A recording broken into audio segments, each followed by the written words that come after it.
Welcome to the Smarter HR podcast. First things first, if you like the content, please like and subscribe. I am Stephanie Lyon, Stratus HR. Before we get into today's topic, let's just do a round the table quick refresher of the faces in the room. Steve Plime. I have a staffing and recruiting firm called Talent Team. Rod Lacey. I have a HR consulting group called Sunstone HR. Clay Kelly, Chief Revenue Officer for Stratus HR. And Clay is our moderator today. So today's topic, we're going to be discussing effective performance management. I do have to say, this is quite interesting that I get to moderate, given the moderator is the person who performs performance management with me. So this will be a little bit of an interesting conversation today. I think so, but I really work for you in the grand scheme of things. The man knows his place. Stay in your lane. So Clay, why don't you kick off what you're going to be talking about today? So much in and around performance management. First of all, our goal is to be able to provide practical tools for you all to immediately be able to use with your own teams. From my perspective, I've been leading teams for 35 years, and performance management is generational. It's always evolving. My first job, the idea of performance management was hire them in the masses, train them in the classes, and kick them in the... Whoa. HR podcast, Clay. Sorry, yeah. And then I was promoted out of just a pure producer position, and it was my first time to be managing people, and I was expected to have the same philosophy. So not great.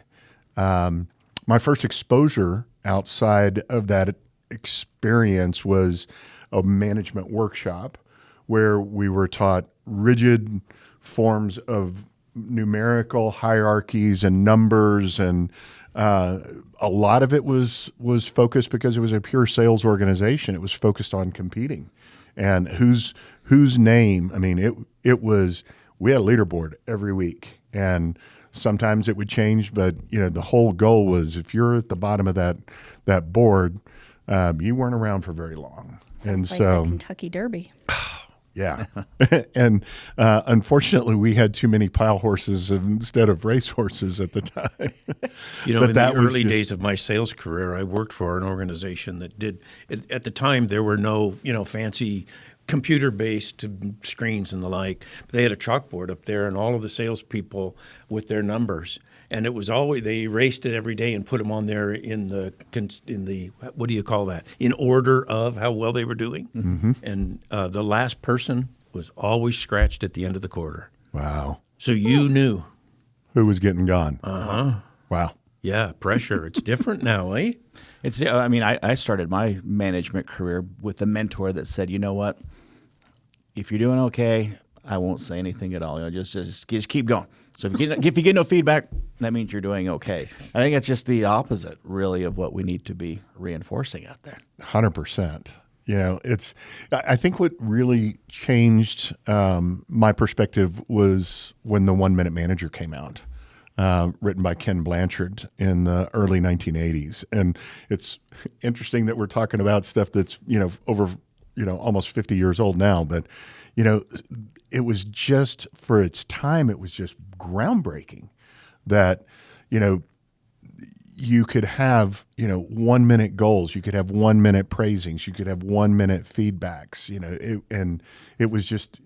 I'm curious if what y'all's takeaway, or have you ever read it? I have not read it, so I need to add it on my list. I think you could probably chat GPT it and get it in a minute and a half. The 1 minute. In a minute, yeah. The 1 minute. Give me the 1 minute version. No, it changed. It was a great book.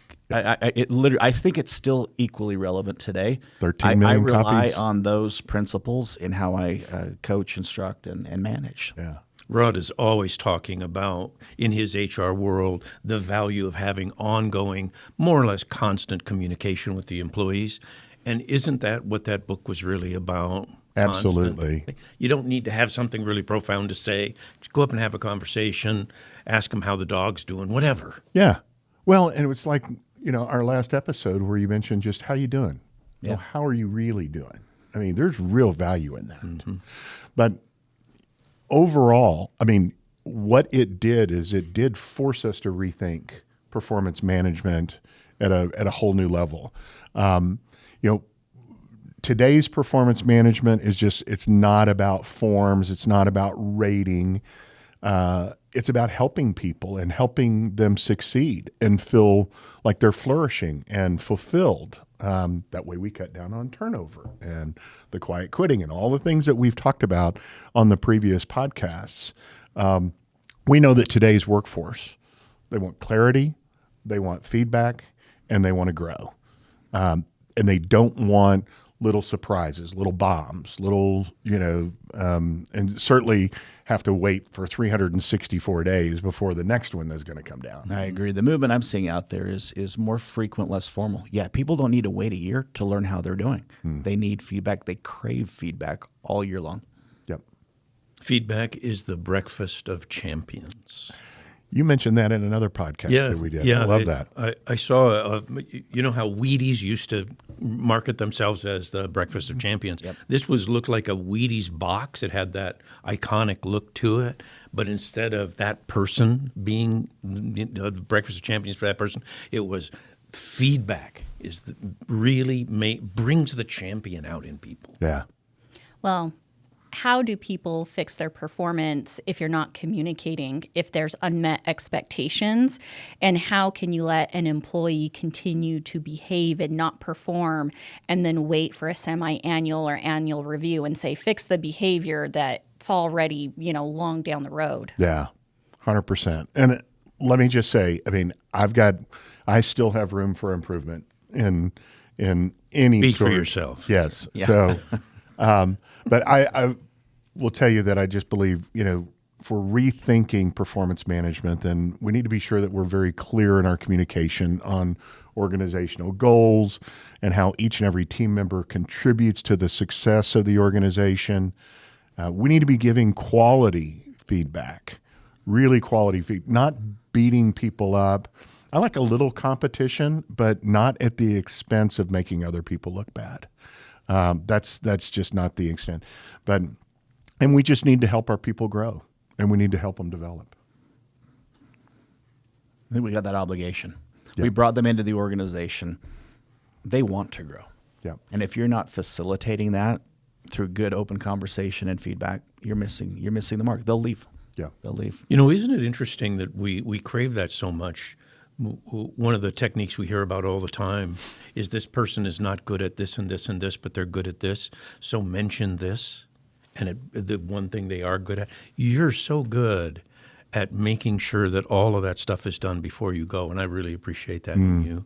And suddenly all of their performance comes up. It's kind of counterintuitive. You're not a great employee, but I'm going to tell you how wonderful you are. And it turns you into a better employee. Yeah. It's hard to remember that. Accelerate the behavior you would like. Just to maybe give a little bit of a peek into our coaching sessions, I would say one thing that Clay has done really well is every employee is at a different stage and maybe has a different thing that they need to accelerate or do less of. And Clay's done a really good job at, I think, helping our team be very introspective in the sense that I come to him and say, this is what I need help with, and this is what I need to do better. And it makes for more of a fruitful coaching conversation. Yeah. Absolutely. That's great. He's created the safe space. A leader can do that where you don't feel like acknowledging a shortcoming is going to put your job at risk. Yeah. So Another I love book, Crucial Conversations. Yeah. You mentioned that. I've got that actually on order. So thank you. Yeah, it's more or less the theme of it is make me feel safe and I will talk to you. If I don't feel safe, you're not going to get a lot out of me, at least not a lot of real stuff. Yeah. Can I chat GPT that one? It's not a big book either. It's good enough. I've just finished it for the second time, so it's a great, really? great resource. Yeah. Okay. So we're all in agreement. We're throwing out the traditional annual reviews. We're going to focus on continuous, flexible, people-centered conversations. We're going to rethink performance management as, a living, breathing process and not just an event that happens every year. So Clay, let's talk about setting clear expectations that drive results. So as old as 4th century, I can't remember the Artistastra, or anyway, he was basically a king that was doing a really, really great job of getting the most out of all of the people in his kingdom because he was setting very clear expectations. So performance issues, often stem from not clearly communicating expectations. And so, the quickest way to be unhappy is to set an expectation on somebody that they don't understand the expectation. And that's it's a recipe for failure. So we need to shift from task-based goals to more outcome-based. What's the overall result that we're looking for? What is it that we're looking to drive? And so I'm curious if y'all have any thoughts on. I'm just trying to think, what would success look like in that? So if you're going to go outcome-based, what would be different about that than what organizations might be doing today? Yeah.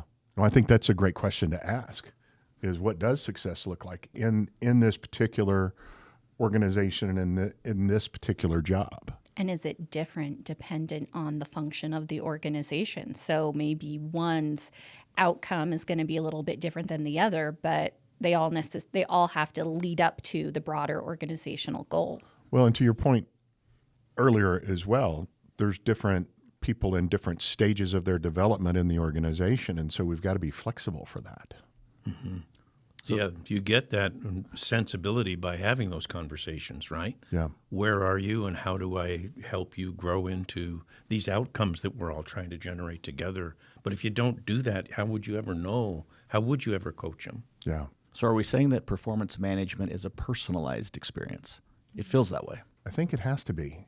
And I think it's got to be personalized as to the very specific goals and outcomes that are clearly communicated to the entire team and individuals. You notice in basketball teams, for instance, pro basketball teams, sometimes when one player comes off the floor or a couple of them come off together during a game, the coach will have something kind of vigorous to say to one of them, and the other one just doesn't get any discussion at all because the coach knows that those two people accept coaching in different ways. So everybody is different, and the way that they relate to their coaching experience is different. Yeah. Great comment. So what does success look like, and then how do we know that this is even working? Well, there's real power in regular check-ins. There's real power in, just like you said in the previous podcast, how's your day going? How's it really going? But really looking at it from the standpoint of instead of these protracted meetings of, all these different characteristics and all these numerical values, it's really just about, just having a quick check-in. What can I do for you? What do we need to be doing together in order to be able to achieve our goals? I think that there's those kind of check-ins to, that are fewer surprises. They course correct faster when you can have those kind of conversations. I've referenced it a number of times. Playing golf one day and finishing a round, and I was playing with one of our assistant pros, and one of the ball boys, or bag boys, he was cleaning the clubs, and he just leaned over and he said, "Hey, you were 15 minutes late to work today, right?" And he said, "Yes." And he said, "Come by the office. I need you to sign something." And it was just that quick little, and I looked at the young man cleaning my clubs. I go, "You were late 15 minutes?" And he goes, "Yep." I go, "Why?" He goes, I overslept." And I said, "Well, just tell him that and tell him what you're going to do differently going forward." But, course correcting Going back to, we've thrown Tony Robbins isms out, killing the monster when it's tiny is really, really important to just very quick course correct. And I think that also builds trust. I think it builds a stronger level of trust when we know what's expected. You and I both understand what's expected, and we're having those conversations about where we are and meeting and exceeding those expectations. It feels more strategic too, because if you've been clear about the expectations, I think we're all wired to work hard, but all of a sudden we're working towards the right things, right? We're not wasting time. We're not spinning our wheels. We're not just being busy. We're working through that clarity with what's most important. Yeah. Clay, you have a great saying about clarity. Can you share that? Yeah, I think clarity is kindness. I shared in the talk that I did for your professional development series. I want to be the kindest guy in the room. I want to be known as the kindest guy in the room. I've been the hard guy, and I guess in my older years, I want to be known as the kindest guy in the room, and I want to help people develop their potential. I want to help them be the best that they can be. I've had a problem from time to time in this correction idea because I can come off a little bit intense once in a while. And instead of correcting them, I make them feel like, they've just created nuclear war just with a sentence. So some of the value in coaching comes from us doing a good job of tone and overall texture of the conversation and scaling it to what's really going on. Yeah, I like that. Good point. So let's talk about the power of regular check-ins. Yeah, so I like just being able to, and it's something that I can certainly get better at, but just, what's going well? That simple question, what's getting in your way? What support do you need? Those kinds of check-ins to be able to, again, it goes to creating that trust and creating that open dialogue and that open communication so people can be their most honest selves. All three of those questions were employee-led. Was that intentional? I think so, just simply because the fact that I want it to create the open dialogue. Certainly one of the things that I'm known for is asking open-ended questions as opposed to closed-end questions. And so to ask those open-ended questions to get people talking is really the goal. That's great. I asked because we learned from our bad managers, right? We learn a lot from our bad managers. And I had a micromanaging manager once that would not meet with me regularly. And when he would meet with me, we would go through all his agenda items and have no time for me to raise the so many questions that I had. And so I had to flip the script as I started managing more people and beginning, like you, that's why I ask, is it intentional? Because I made sure my team knew that the agenda is theirs. And if we get done with their items, then I would engage and share some of the things that I had to share. Great. But I think we owe it to provide the clarity, to give that. We're a resource for them. They need that feedback. So, but I learned from a bad boss. If you think about it, we don't go into these meetings with employees knowing what the problems are. I mean, we can see what pieces of it we're interested in, but we certainly can't see the pieces of it that they bring to these dynamics and these interactions. I heard a guy say a long time ago, you don't learn by talking. Mm-hmm.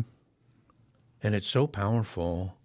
How are you supposed to know how to coach if you don't learn their perspective? And how can you learn their perspective when you are talking?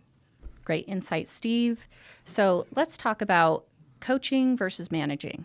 Yeah. Boy, if there's an area that I feel that I've personally improved on in my later years, it's been to be more of a coach than a manager. And quite frankly, I developed that rather late. And that's something that I will regret. But, we don't want to be focusing on tasks. We want to be focusing on growth. And so managing, I think sometimes we're like trying to do this and trying to do this, trying to do this, as opposed to growing everybody in their respective talents. And I think that really, really great leaders ask more questions than they give answers. And to shift from things like what's going wrong or here's what you did wrong to, what'd you learn and what would you do differently next time? What's working really well so far? What recommendations do you have for improving? What would you, or how can I support you? I mean, those types of things, again, just like what you were saying, Steve, being able to bring out that employee and have that open communication and that open dialogue. So again, let's coach people and let's manage the tasks, but let's coach the people. So let's discuss feedback that actually works. Well, feedback that actually works is, number one, timely. It's specific, and it's behavioral based, not focused on the person or the personality. So be able to say something along the lines of, what I've observed is this, or the impact that had was this, or, moving forward, what can we do moving forward? I'd be interested to what y'all think on. It's an easy sell for me because I think about our retention of information. If we wait all year to give feedback and I'm saying, hey, Stephanie, remember in April when that customer came in and was really kind of angry and you diffused? There's no feedback at that point that can validate and reinforce the good thing that she did back in April. Mm-hmm. So the more immediate, the more specific, the more behavior focused, I'm sold. It just be on top of it. Yeah. Yeah, it requires that you have these regular conversations, right? Yeah. To support that concept. Yeah. Comes down to communication. Yep. Once again, what is it? People don't always remember what you said, but they'll remember how they felt, or how they felt afterwards. Uh-huh. Yeah. Maya Angelou, I think. Well, no, we get the point. Yeah, absolutely. Yeah. Feelings. Isn't it interesting how feelings keep coming up in our conversations too? How I feel really determines a lot about my actions going forward. Even last podcast, your bad day, those are feelings. Yeah. That's why it's human resources. You're dealing with humans who have real feelings. Humans? Right. Really? That's what the H stands for? Well, let me make a note. So, Clay, let's move into, recognition and motivations. Yeah. So, to just kind of recap, we've got clear expectations. We're having really, really good conversations. So then, obviously, we need to recognize performance. And recognition really needs about giving somebody attention. And yeah, you can buy into the swag companies and giving little gifts and little trinkets, and those are all great. But at the end of the day, it's about really recognizing and bringing attention to the individual. And people are going to repeat behaviors that are noticed and appreciated. And recognizing both results and recognizing effort and progress. Perfection is not what we're looking for. We're looking for progress. I just think that it's incredibly important that we are always recognizing good behavior. That's great. Can't be perfect all the time. Nope. I think it just needs to be specific to the behavior. I mean, you mentioned swag. If everyone gets it, it's not recognition. It's nice. Yeah. But it didn't validate any particular behavior. It didn't motivate somebody to do one thing more often. Yeah, it's interesting. Sometimes I'll make a comment like that in one of our bigger huddles. This person, I just want to shout out to you for doing thus and so. And sometimes they'll come up to me afterwards and say, that was really nice of you to mention me like that. I mean, it just sinks right into them and it makes them blossom. We actually had a situation in our leadership meeting, our top leadership, C-suite, in a meeting yesterday. And one of our leaders actually apologized to another one, and didn't just apologize, but apologized, gave his reason, and apologized again, and was looking in his eyes the entire time. And I was like, what a powerful moment for our leadership team. It was really incredible. That is.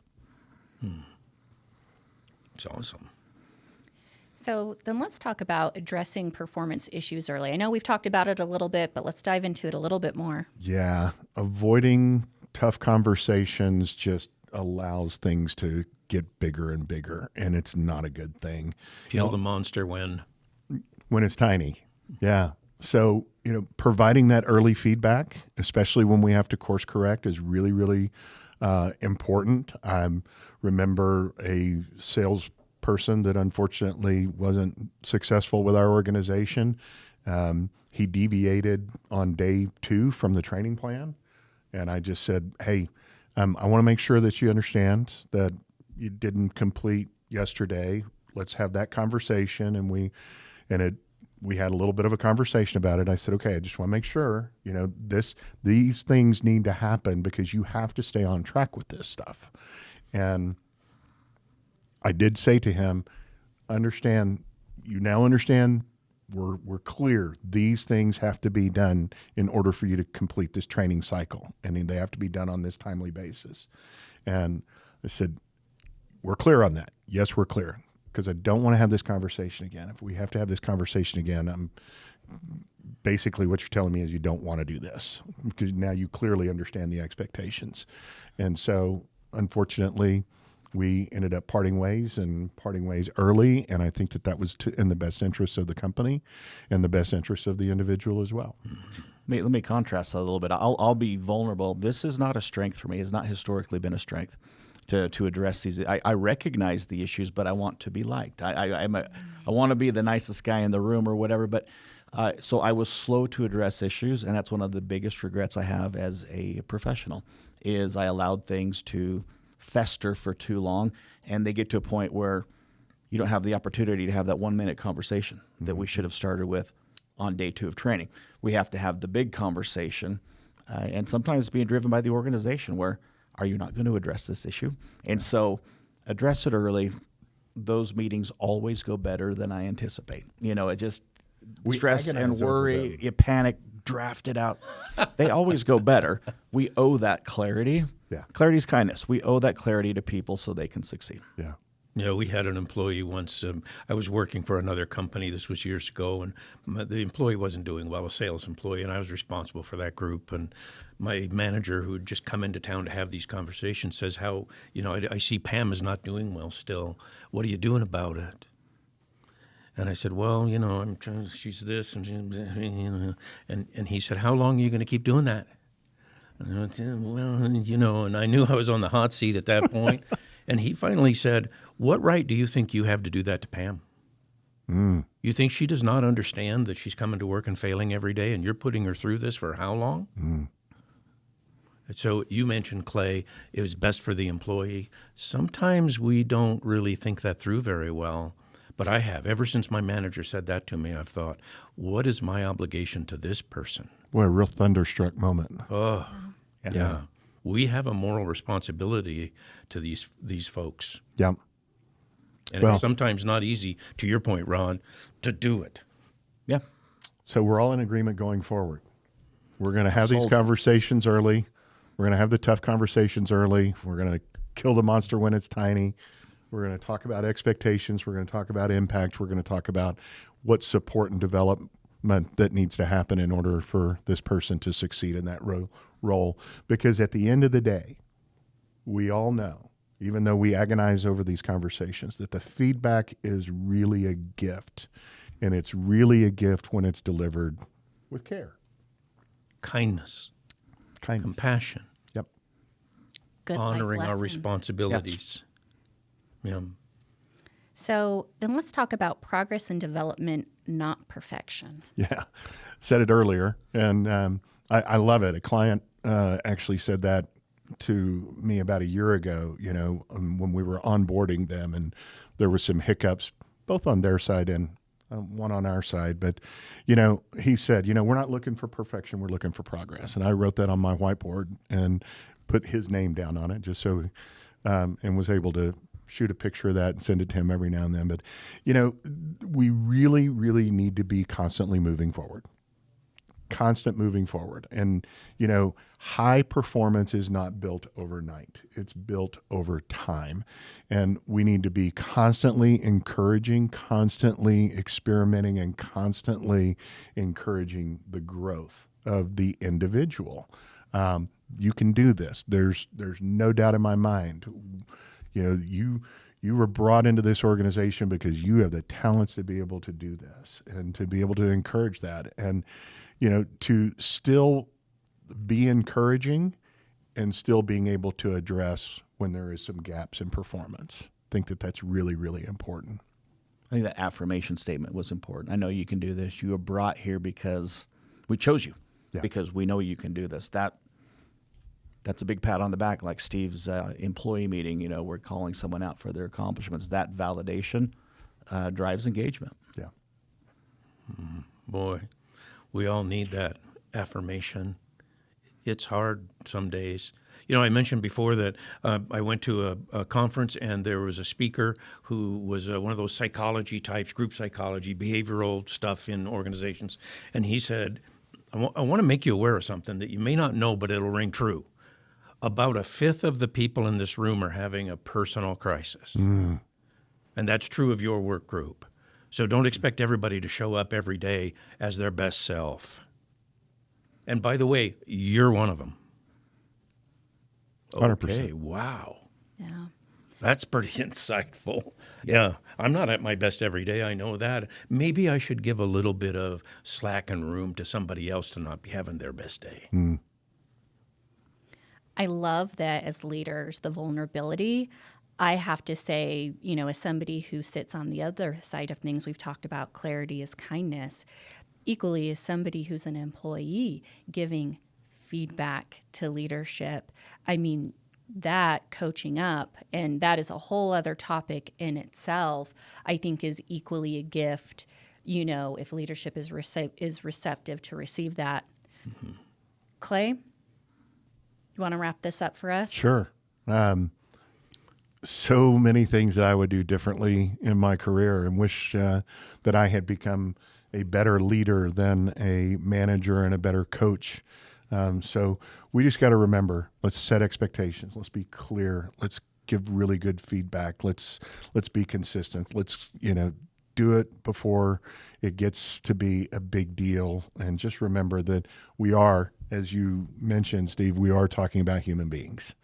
We're talking about, you know, we're talking about human beings, and we're talking about helping them become their best selves to be able to perform at their greatest level. So, Best definition of management I ever heard: multiplying yourself through others. Kind of hard to do that without a lot of, as you say, Clay, kindness. yeah. So, Any last thoughts from you, Rod? For me, it's just where I've seen some of the best successes in organizations that I've been at, and as I've consulted with, is that clarity thing. I keep going back to that. If everyone is rowing in the same direction, and that feedback is fluid, those organizations succeed. There's a real value to doing this right. yeah. Clay, any last wisdom you'd like to share? Wow. Let's see. Last wisdom. Last. Be kind. So just so y'all know, after 41 years, I am retiring. So this has been really great. I've really enjoyed these conversations. I hope the audience has enjoyed these conversations. Most importantly, I hope that they have were able to grab some really good nuggets, because the collective wisdom around this table is pretty amazing. And thank you. I've enjoyed being a part of this. I've enjoyed getting to know each one of you. It's time. Congratulations. So, thank you. If we dial in a little more compensation, could we keep you? Yeah. Well, But thank you. I thought I'd try. we appreciate you, and we appreciate everybody that's tuned in. Again, if you could please like, subscribe, share. And then our next topic, Steve from Talent Team is going to be leading that conversation. I don't know if we have a topic yet. Yeah. Would you like to share? Okay. Those first few days. Ooh. Ooh, Oh, I like that. That's great. huge. Okay. Yeah. All right. It'll be fun. Perfect. Well, thank you again. That's a wrap. Thanks, everybody. Bye. Thanks.